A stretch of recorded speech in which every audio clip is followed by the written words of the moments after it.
వీరరాఘవుడి వారసుడుగా 1978వ సంవత్సరంలో జనతా పార్టీ ఎమ్మెల్యేగా గెలిచినటువంటి ముద్రగడ పద్మనాభం 1982లో తెలుగుదేశంలో చేరి వరుసగా 3 సార్లు గెలిచినటువంటి వ్యక్తి. తర్వాత మంత్రిగా కూడా చేశారు, అలాగే ఎంపీగా కూడా గెలిచినటువంటి వ్యక్తి. కాకపోతే ఇవాళ కిడ్నీ సమస్యతో బాధపడుతూ ముద్రగడ కొన్నాళ్ళుగా చికిత్స తీసుకుంటున్నారు. క్యాన్సర్ అని కూడా వాళ్ళ అమ్మాయి చెప్పినటువంటిది. శ్వాసకోశ సంబంధిత సమస్యలతో కూడా బాధపడుతూ వచ్చారు. 1953లో జన్మించినటువంటి ఆయన చనిపోయే ముందు మాత్రం తీవ్రమైనటువంటి మనోవేద చెందాల్సి వచ్చింది. ఏది ఒకటి, పవన్ కళ్యాణ్తో సవాలు, ఆ పైన తన పేరు పద్మనాభ రెడ్డిగా మార్చుకోవడం, గెజిట్లో కూడా మార్చుకున్నారంటే అంత మొండి పట్టు పట్టేటటువంటి వ్యక్తి.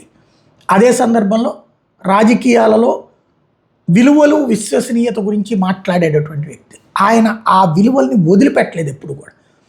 తనని నమ్ముకున్న వాళ్ళని, తను నమ్మినటువంటి వాళ్ళని ఏ విషయంలోనైనా సరే మొండిగా నిలబడ్డారు. నైతిక విలువలనే చిట్ట చివరి దాకా కూడా కలిగి ఉన్నటువంటి వ్యక్తి. ముద్రగడ పద్మనాభం కనుమూయడం అనేటువంటిది కాపు సమాజంలోని ఒక చైతన్య దీప్తి మిస్ అయినట్టు అని చెప్పాలి.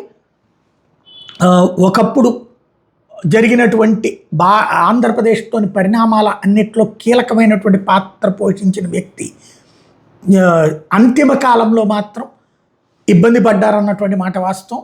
అయితే ఆసుపత్రిలో చికిత్స పొందుతూ తాజాగా హైదరాబాద్లో చనిపోయినటువంటి నేపథ్యంలో ప్రతి ఒక్కళ్ళు ఆయనకి నివాళులు అర్పిస్తున్నారు. ఆయన ఆత్మశాంతి కలగాలని కోరుకున్నాం.